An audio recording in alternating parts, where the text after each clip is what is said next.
One thing, एक चीज हमें रियलाइज भी नहीं होता, प्रभु के साथ चलते चलते कुछ समय बाद हमारी लाइफ में एक चीज आती है जिसको कहते हैं आत्मिक ठहराव या स्पिरिचुअल स्टैग्नेशन.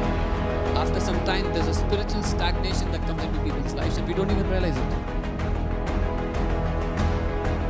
यानी हम आगे बढ़ना हमने रुक दिया, हम पीछे भी नहीं जा रहे, मगर एक जगह आप खड़े हैं, सालों हो गए, ऐसा लगता है जीवन अटक गया है आत्मिक रीति से. कभी किसी ने फील किया ऐसा? So we stop moving forward. We are not going back, but we are not moving forward either. We are stuck in a place. ऐसा लगता है कि अटक गए एक जगह में. As if we are stuck. अब जो ग्रोथ हो रही थी, जैसे हम मसीह में बढ़ रहे थे, अब वैसा बढ़ नहीं रहे, एक जगह में अटक गए हैं. The kind of growth we were seeing in Christ, now we are not seeing that. It seems like we are stuck in a place.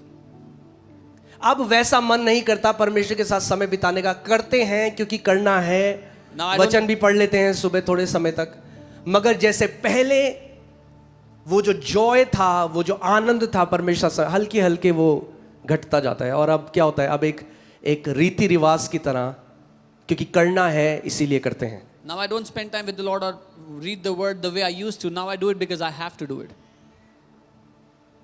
और कुछ समय बाद ऐसा होता है कि अब प्रार्थना का मन नहीं है, अब प्रेयर नहीं. कई लोग कहते हैं प्रेयर होती नहीं हमसे. And after some time they don't feel like praying. Their heart is not to pray anymore. और फिर कुछ मसीहों के जीवन में तभी केवल वो तब प्रार्थना करते हैं जब वो और या तो कलीसिया में है या वो और मसीहों के सामने हैं, मगर उनकी पर्सनल लाइफ, प्रेयर लाइफ खत्म हो जाती है. And then some believers, they only pray when they are around other believers or in the church, and personally they don't have any prayer life. It's spiritual stagnation. ये आत्मिक रूप से हल्के रुक जाना हल्के पहला प्रेम चला जाता है है. Slowly you lose the first love और हम एक ईसाई बन जाते हैं. and we become a religious Christian. और मैंने आपको कहा है, अगर हो आप ईसाई तो शैतान है कसाई. वो पैशन, वो ज़ील परमेश्वर के लिए टेक्स अ बैक सीट. हल्के हल्के हल्के, ये बहुत हल्के होता है, एकदम नहीं होता. This happens very gradually, not फिर कोई आपको बोलता है, फिर आप बोलते हैं हाँ हाँ हाँ हमें पता है सब. when someone tells you something you say yeah I know everything. फिर बारिश आती है तो आप कहते हैं बारिश आ रही है, कलीसिया नहीं जाएंगे. Then it rains, you say it's raining, let's not go to church today. सर्दियाँ जब आती हैं तो आप कहते हैं सर्दी है, कलीसिया नहीं It's जाएंगे. winters, you say oh, it's winter, it's too cold. फिर गर्मी आती है तो आप कहते हैं गर्मियाँ हैं, गर्मियों के बाद जाएंगे. Then summers and you say it's too hot, let's not go to church. पता नहीं चलता. You don't realize. मैं आपसे एक सवाल पूछता हूँ, एक नदी में और एक लेक में, एक तालाब में क्या अंतर है? I'll ask you a question, a difference between a river and a pond. दोनों पानी है. हाँ बिल्कुल. नदी क्योंकि चल रही है, पानी बह रहा है, इसीलिए उसमें जीवित जल है. तालाब क्योंकि पानी एक जगह में अटक गया है, इसीलिए उसमें काई जम जाती है, उसमें मच्छर होने लग जाते हैं, उसमें बदबू आने लग जाती है. A river is continuously flowing, so it has living water, it has life in it, whereas a pond or lake is stuck in a place, starts to और stink. ये वो विश्वासी हैं, उनको आयतें पूरी पता है. कोई भी ओ प्रभु जी हालेलुया, जैसे तेरे वचन में लिखा है प्रभु जी, जैसे लिखा है भजन संहिता 23 में, कि वो सब करेंगे, मगर अंदर पता है आत्मिक जीवन मर चुका है. They will do all of these things, they will quote scriptures, but inside they know spiritual life is dead. It has become a warfare for them to pray and bend their knees. आप घुटने टेकना तो ऐसा हो गया है जैसे, और कुछ टेक भी नहीं सकते क्योंकि they are heavy.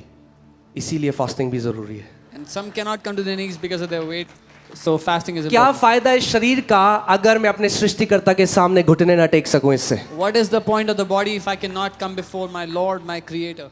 Amen. और सारे जवान लोगों से मैं बोल रहा हूँ, जब तक तो खैर हम आखिरी तक करेंगे, आखिरी सांस तक घुटने टेकेंगे परमेश्वर के सामने.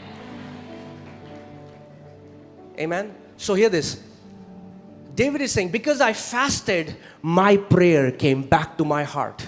दाऊद कहता है क्योंकि मैंने उपवास किया, मेरी प्रार्थनाएं वापस मेरे दिल के पास आ गई. एक परमेश्वर के दास हैं और उन्होंने बहुत परमेश्वर का काम किया, मगर एक समय ऐसा आया उनके जीवन में स्पिरिचुअल स्टैग्नेशन आ गया. A man of God served the Lord mightily, and a time came when his life was spiritually stagnant. वो वचन जानते थे, He knew the word, सब कुछ बढ़िया था, everything was good, मगर अब प्रार्थना नहीं हो रही थी. but now he wasn't able to pray. लोगों के सामने करते थे, He would pray before people. अकेले अपनी पर्सनल लाइफ खत्म, Personally, मन ही नहीं है करने no का. prayer life. He didn't feel like praying at कोशिश all. भी कर रहे हैं, नहीं हो पा रहा. शरीर को बिठा रहे हैं, 5 मिनट ऐसा लग रहा है जैसे 5 घंटे हो. Even when he tried, he would sit 5 minutes, felt like 5 hours. और उन्होंने और उनकी वाइफ ने डिसाइड किया कि 21 दिन का उपवास हम करेंगे। Him and his wife, they decided to fast 21 और उन्होंने days. अपनी वाइफ को अकाउंटेबिलिटी पार्टनर बनाया और वाइफ को बोला कि मेक श्योर कि मैं अगर खाने की तरफ जा रहा हूं तो पकड़ लेना मुझको। And he said, stop me if I try to go towards food. और मैं उनकी ये गवाही सुन रहा था, मुझे बहुत अच्छी लगी गवाही। And I loved his testimony. और 21 दिन वो कह रहे कि प्रार्थना नहीं हो रही थी उनसे, उपवास भी कर लिया, प्रार्थना नहीं हो रही, कोशिश कर रहे हैं, प्रार्थना नहीं हो रही। He was fasting, but he could not pray even when और वो he कह रहे cried. 21वें दिन He said, on the 21st day, my prayer came back to my heart, मेरी प्रार्थना मेरे दिल के पास वापस आ गई. my prayer came back to my heart। मेरी प्रार्थना मेरे दिल के पास वापस आई. और वो कहते हैं ऐसा था जैसे ये स्क्रिप्चर अलाइव हो गया और वो दिन था और उनके मरने के आखिरी दिन तक वो परमेश्वर की आग से जलते रहे। And it was as if till the last day of his life he was burning with the fire So of अगर God. कोई भी यहाँ पे ऐसा है जिसको लगता है मैं स्पिरिचुअली स्टैग्नेट हो गया हूँ या वो जलन नहीं है जैसे पहले थी, I want to invite you, come let us fast together. ये 40 दिन में हम जाएंगे ठंडे मगर धधकती हुई आग बनकर निकलेंगे 40 दिन के बाद। If there's anyone here who feels their life is spiritually stagnant, then I invite you in this fast. We will walk in, we will step in cold, but we will come out as consuming fires, as burning fires. Okay? I can guarantee you exaltation if you humble yourself. मैं आपको guarantee दे सकता हूँ आप ऊंचे उठाए जाओगे जीवन में अगर आप आप बोलोगे कैसे आप गारंटी दे सकते हो? You will say, how can you give guarantee? क्योंकि वचन कहता है Because the word says so. और वचन झूठ नहीं कह सकता। And the word cannot lie. अगर आप नम्रता से जीवन जीते हो, अगर आपका हृदय नम्र है, आपको बढ़ने से ऊंचा जाने से कोई नहीं रोक सकता। If you live your life in humility, no one can stop you from being exalted in life. Amen? All right. So उपवास एक तरीका है अपने आप को नम्र करने का। So fasting is a way to humble yourself. क्यों? क्योंकि हम में से कई लोग ऐसे जीते हैं, जैसा मुझे जीना है वैसा मैं जीऊंगा, जब मैं जो करना चाहे वो करूंगा, मुझे कोई नहीं रोक सकता। Because many of us live our life in a way, I will live the way I want to live, I will do whatever I want to do and no one can stop me. कई पति तो कलेश कर देते हैं, अगर वो छोले जब उन्हें चाहिए थे, उनकी बीवी ने छोले नहीं बनाए उस रात को, तो कलेश हो गया घर पे। Some husbands would fight with their wife if they did not make what they asked to be given to.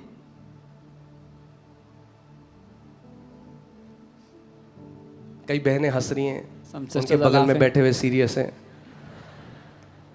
कई तो ऐसे भी कर रही हैं। अब बोलना छोले बनाने को रात को,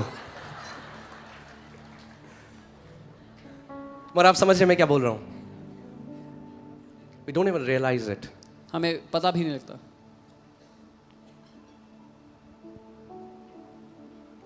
और आप मेहनत कर रहे हो, ओवर टाइम कर रहे हो। अरे ओवर टाइम करने को किसने कहा आपको? And you're doing परमेश्वर ने कहा ओवर टाइम करेगा तो ऊपर जाएगा। अरे वो दुनिया का तरीका है। उसने कहा मेरे राज्य में तू नम्र कर, मैं तुझे उठाऊंगा। It's the world that does overtime to be promoted, but in his kingdom he says, you humble yourself and I will promote you, I will exalt you. इसका मतलब अगर नम्रता एक्सॉल्टेशन लेके आती है, इसका मतलब मुझे अपने एरिया में और हम सबको अपने हृदय में देखना है क्या वो चीजें हैं जो रोकती हैं मुझे नम्र बनने से, क्या वो चीजें हैं जो मेरे अंदर घमंड को लेके आती हैं, और हमारा काम ये है उनको हटाना। क्योंकि प्रभु ने क्या कहा, वो नहीं करेगा, आप करोगे। If humility brings exaltation, our responsibility is to look at the things that bring pride in our life or stop us from being humble. We have to remove them. God will not do it. Ezra 8:21, again it tells that Ezra proclaimed a fast, and he said we proclaimed a fast that we might humble ourselves before God. और Ezra ने कहा कि उसने उपवास की घोषणा की ताकि हम परमेश्वर के सामने अपने आप को नम्र करें, दीन करें। So इस बात को समझो कि उपवास कोई टोटका नहीं है परमेश्वर से वो पाने का जो चाहिए। Fasting is not a quick fix to get whatever you want from God. Maybe fasting is not so that God will give you more, but fasting is so that we will lose the unnecessary weight that we are carrying. शायद उपवास इसलिए नहीं कि परमेश्वर हमें और कुछ दे, लेकिन उपवास इसलिए है कि जो फालतू का बोझ हम लेकर चल रहे हैं जीवन में, उससे अपने जीवन से हटा दें। Maybe फास्टिंग कुछ ऐड ना करे आपके जीवन में, मगर हटा बहुत सारी चीजें सकती है आपके जीवन से। Maybe fasting will not add anything to your life, but it will definitely remove many things. और जब वो हटेगा ना, तो अगर कान में कुछ जम गया है बहुत ज़्यादा तो सुनाई नहीं देगा, अगर आंखों में जब मोतियाबिंद हो जाता है तो एक वाइट पर्दा लग जाता है. Fasting is going to remove all of that so that you can see things clearly, you can hear God clearly. उपवास उस सब को हटाने के लिए जो आपको रोकता है परमेश्वर को देखने और सुनने से, उस सब को हटाने के लिए.